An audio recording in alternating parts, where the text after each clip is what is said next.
And on that, I'll remain here with you. Asset allocation, diversification, it sounds like what I'm hearing from the panel, it sounds like you're an advocate of broad diversification, is that correct? I would say yes, but I'm actually listening to my fellow panelists. I think the point is you need to be investing in those good companies, but you need to understand the sectors, you need to understand the company. A lot of our members, they do love reading the annual report, turning up, asking questions through earnings season. So, if you can't be diversified as much as your financial planner or a tool might say, ask yourself the question, do I understand what I'm invested in? If you don't understand what you're invested in, then you can either do two things, learn more, or decide that that's not the right company for you. So you do need to find those great companies with great leadership teams.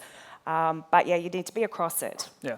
And Mark, I know Morningstar does a lot of thought leadership stuff in asset allocation and, the acquisition of Ibbotson 15, 20 years ago. But you sound like you're more of a stock picker yourself. Is that accurate? That's what I'm talking about more, but I do invest in ETFs as well, and we do have ETF research. But I think kind of the diversification question is interesting because I think a lot of people perhaps use the word a lot and don't actually think about what it means. Yeah. And if we think about diversification, I think a lot of people think it's sort of like having a market neutral portfolio, that one asset goes up and one asset goes down. And that's not really diversification. Diversification, if we think about it, we're trying to diversify away single security risk, right? We're trying to diversify away the fact that management at a company we own could make a really dumb decision, and that dumb decision could lead to the company going down. They could be crooks, right? We have all sorts of, Enron was one of the biggest companies in the US. Well, they were cooking the books, right? We're diversifying away that single security risk. And that's how I look at diversification. So, if my whole portfolio goes down at the same time, well, I guess that's fine. That's not the risk, I guess, I'm trying to take away. Yeah, that happens often. But yeah, when I think about diversification, it's that, one of these companies, no matter how much I study it, how much I think I know, it could blow up for all sorts of different reasons. So that's the way I guess I look at diversification. Yeah. Danielle, any comments on diversification, indexation versus stock selection? Yeah, in my books I describe you can have an ETF as a backbone and you can have the ribs as the stocks. Interesting, again, Mark, when you talk about one of those massive, a drawdown event, which I think is really important for people to understand because we've had a few major drawdown events which often don't have anything to do with stocks but have to do with major credit events or liquidity events in the system where you have systemic risk, which sets off a whole lot of other things going on. So at the beginning of the year, we had the concerns over the US banks, what was happening there. And of course, because we have very highly levered financial systems, what happens is if one institution goes under, the tentacles can spread out across all financial assets. So it's really important to understand that when we get those drawdown events, that they provide really good buying opportunities.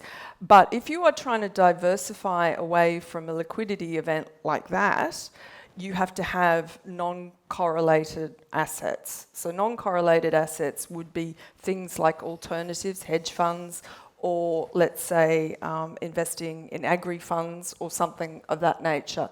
Because typically you will get different performances out of shares at a point in time, but remember that we are still vulnerable, quote unquote, to those drawdown events, which is a lot more technical, a lot more complex, and something that the Fed has been working really hard in this cycle not to let that happen as interest rates have risen. So when you think about diversification, you have diversification within your share portfolio, you have diversification between, let's say, your home that you own versus your share portfolio versus the cash on hand that you have. And so there's so many different ways to cut the diversification portfolio. That's how I look at it. But when it comes to shares, I think sometimes when you do look too closely, too often, and you can get drawn into that sort of the trend is your friend or the momentum or whatever, and that can drag you down into the biotechs, into the oil and gas explorers. No offense to anybody that loves to invest in those. It's not my cup of tea because inevitably I just, blow up money. But you just have to realise that, it's important sometimes not to over-diversify. Sometimes we can over-diversify, and then you should have maybe just gone and bought the ASX 300 ETF by way of example and cut down on a whole lot of fees. So again, it always comes down to knowing yourself, knowing how much work you're going to put into it, what your comfort level is. Yeah, there's a lot of, people get mixed up because there's a lot of advertising out there around asset allocation, diversification, and all that. I remember there's a line from the great show The Sopranos where Tony and Carmela are arguing over family finances. And he's like, I got my money tied up in asset allocation. And as a nerdy finance guy, I was like, God, that doesn't make any sense. But that's what people think, So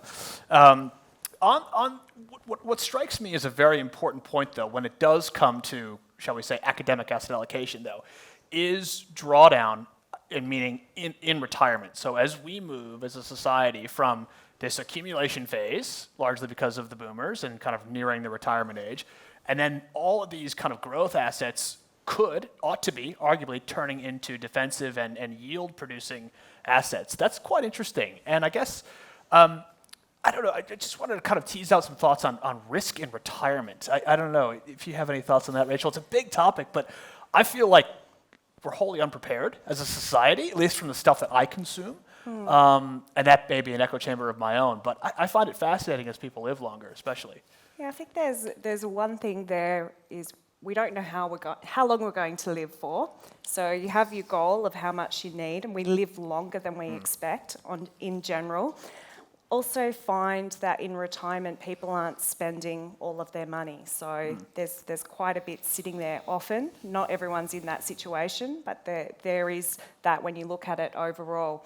The other thing from a risk perspective is it's making sure you've got the income generation you need when you're retired. And thinking about your family too, because another risk is do you have your estate planning in place?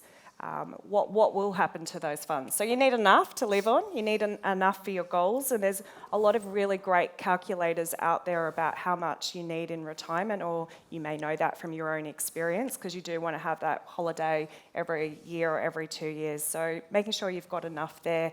It all comes down again to your financial plan. So when you've got a financial plan in place, you think through all of those things of what I'm going to invest in, how much will I need in retirement.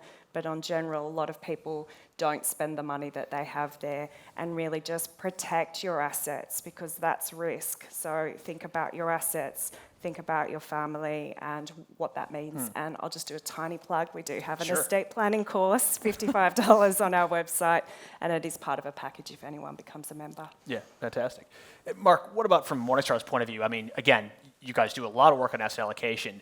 Does that happen on the other side of the mountain as well, so to speak? And kind of what are you guys seeing from the retirement planning side of things? Yeah. And then, I think I could obviously spend a while talking about this. We have, and Christine Benz, who is a member of our research team in the US, who writes a lot, introduced this bucket portfolio method, looking at asset allocation going to retirement. I will say that's something I've used for my mother, and so far so good.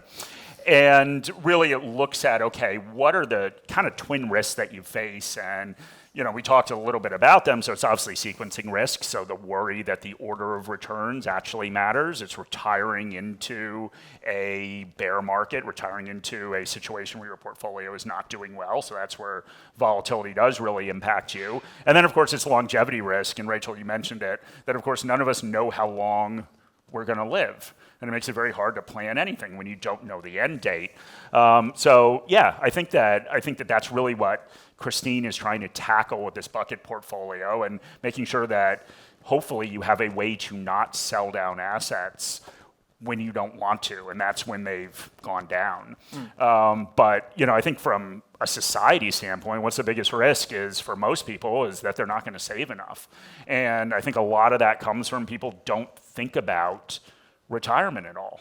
And that's probably the biggest problem, I think, overall from a society perspective that we have with retirement, that nobody bothers to spend any time even estimating what they'll need, and then they don't save enough. Assume that, the mandated contributions into super are enough, for example. And it just becomes very hard to catch up as you're approaching retirement.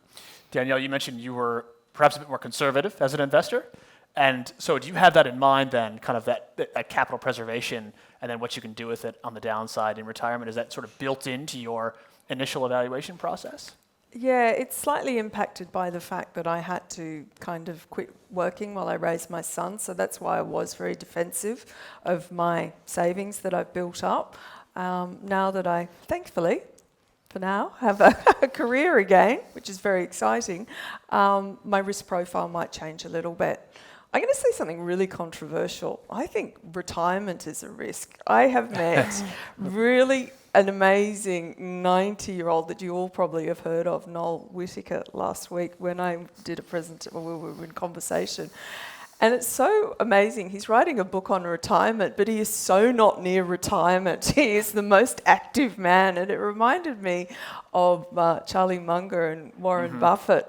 And I don't know, if we are going to all live longer, we all maybe need to question what do we do with our lives? Because there's only, in my humble opinion, so many cups of coffees, lunches and everything you can do. So just going a little bit left field, you look at these guys in these 90s that are living their real lives. I mean, they're amazing, but they're so engaged and they would never even think about retiring. Having said that, not everybody is in that position. Ideally, if you can set up a portfolio where it can generate the income without touching the capital, that is obviously the most optimal situation. So if you get into an event, a black swan event, and you need to access the capital, then it's there. But not everybody necessarily has that ability. Yeah, and you can see that. I mean, personally, again, my dad's retired. It's just like his world kind of gets smaller and smaller and smaller. And then my mom has gone back to work as a nurse, and she's just like happy as. Absolutely, yeah. And the difference is it's totally flipped from kind of how it used to be. That's a really, really interesting point. You're not just upset that he spent 2 months with you in Australia, and that's what I was saying to Mark, it was a weird day for me. I drove them to the airport this morning after 2 months being here. I was sad, but I was like, all right, let's get on. I got to get back to work. So, I want to talk about mistakes. Rachel, what are the most common mistakes investors make when it comes to, misevaluating risk or even making poor investment decisions? What do you see from your members or, Well, I've talked about the different sectors. So something different and behavioural is getting too excited, I guess. We all can get very excited about a specific company, and the example of, again, nothing against miners, but, go to an event and it's all about we're about to dig a hole and we've got some good news coming. So you don't want to have too many of those in your portfolio. So just being aware that you are investing in those good companies and what life stage are you at, what kind of income generation do you need, and franking credits, all those kinds of things you do need to think about. So don't get too excited. Really think about the companies or the investment strategy that you have in place. And if you don't have one, then it's time to put something simple in place. And then the other one is reviewing your portfolio regularly, because a lot of our members, like many shareholders, they hold for long periods of time, 10 plus years. You ask yourself the question, how often do I look at my portfolio? Should I be looking at it, 4 times a year, twice a year, once a year? Whatever works for you, whatever works with your personal investment plan. It's good to leave well-performing companies, but are you confident that you do have well-performing companies there? And then the other one around psychology is we often have one share, could be multiple shares, it's just not performing well. And you're waiting for that one day it's going to come back to the amount you spent. You do not want to lose any money. Well, think about that. So are you already losing significant sums that if you put in something else that you would actually have a good return? So I think that's the other one. I've got one. I keep thinking about it all the time, and I'll probably make that decision soon. So just have a look at that and think, do I need to get rid of it? Is there a better investment where that money could be? Do I take the loss? You don't want to name and shame what that company is, do you? No, no. I mean, it's performed well, but I Okay. don't know how well it's going to keep Yeah. performing. That's the question, and that's, yeah, sure. you're thinking about all of those things around cash. My et own cetera. personal one is, and you were saying it, and I was just feeling my chest constricting, is Alibaba, which I've kind of now broken even on, but man, it's been a wild ride, and I'm holding on for dear life, and in the face of some serious geopolitical No, I problems. totally understand. It was a biotech at one point that I had, and when I went to one of our member meetings, I came away and I went, that's it. I am going to do exactly what we talk about, and I'm getting rid of that because I don't think it's going to perform. That's very good. Common mistakes, Mark, when it comes to risk or... Yeah, I mean, I won't talk about my own since we don't have hours up here, but I mean, I think the biggest thing, and I agree with everything that Rachel said, by the way, but obviously I don't want to repeat all of it, but like, I think the biggest thing is just inertia. That, at the end of the day, and, I guess using a behavioral term, we'll call it recency bias, we all kind of expect the same thing to keep happening. And, I mentioned a little bit on that discussion around debt and rates. And, I think we have to understand, and as Danielle was explaining, the world seems to be going through this structural shift, right? Where we're pulling back from globalization. We are obviously kind of moving into this sort of, multipolar world again, when it seemed like we were all coming together for a while. So there's a lot of things happening, and a lot of them, and I won't go through all of it, but a lot of them really are saying that this period that we went through where interest rates were low and inflation was low potentially is gone. And I think just right now, and that was my comment about interest rates staying higher, I think right now we all need to start accepting that potentially. And there's so many people, and I hear from so many people that, at the end of the day, and I know how fast, and I know it was a historically fast tightening regime by the RBA and by other central banks, but the cash rate's 4.1%. And the way that people talk about it, you would think it was 20%. Yeah. And I think that we have to understand that over the long term, that is much more indicative of what rates are, and that they may bounce a little lower, may bounce a little higher. But I think we just have to understand that, potentially the stuff that's been working isn't going to work anymore, and adjust to this new world that it seems like we're going into. And whether that pans out or not, I think a lot of people, it's just that inertia of just expecting the same thing to happen over and over and over again, and that can put people in danger. And it's a good point about rates. I mean, talking with the Sharesight product team the other night, I reminded them, and myself, frankly, that we've built Sharesight and grown the business in a bull market. That's it. It was always up and to the right. Every time I give a product demo, I would just whack a demo portfolio in there, and it just went up and to the right. It looked good on the screen. Now, they don't. So I have to reconstruct a portfolio that looks kind of more realistic to what's actually happened. But I said to the guys, this is why multi-asset is so important for us, because people are getting a yield on things, and we can't just be Sharesight, we have to be whatever, multi-asset site, essentially. So I think that's a very good point about rates specifically. Danielle, mistakes. Common investing mistakes. Yes, mistakes. I've made a few. Behavioral mistakes. Or more. Interesting question for the audience. Any golfers out there? Any hands up? Little, maybe? Okay. Golf's a really good example of investing, because investing some of us, we try and go for perfect. And if you play golf, you'll quickly learn that perfect just doesn't exist. It's a game of calculated risks.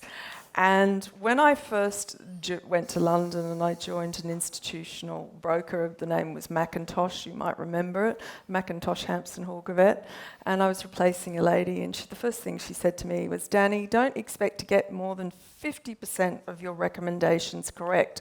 I went, oh my God, well, how am I going to justify my existence to these fund managers? Because I'm meant to be telling them. Anyway, the point is, you're not going to get it right all the time. There is no silver bullet to investing. When we try and do things to outperform the index or to be perfect, that's when all the mistakes I find come flying out. So the first thing I always remind myself, I'm not investing against the ASX 200 or the S&P 500. I am trying to stay the course of investing in those companies that, even if they're not the Apple, they're going to be close to the Apple, they're going to be around, they're going to give me a dividend, etc. And it's when it's that little narrative that pops into the head about the latest secular trend, and you sort of start salivating, going, that ETF looks nice. And then you go, no, they're possibly, no offense to ETF providers, coming to the market because you're at the top of that ETF cycle, by way of example. So one other little thing to take with you, and I was reading Professor Damodaran, he's the professor of finding value at New York University. He has the 3 Ps. You have possible, plausible, and probable. And mining companies, everything's possible. Is it plausible? Maybe. Is it probable? Well, not always. They usually try and flog the asset off to some poor, unsuspecting other person. So he advocates you look at finding investments that you tick the 3 Ps with. Fantastic.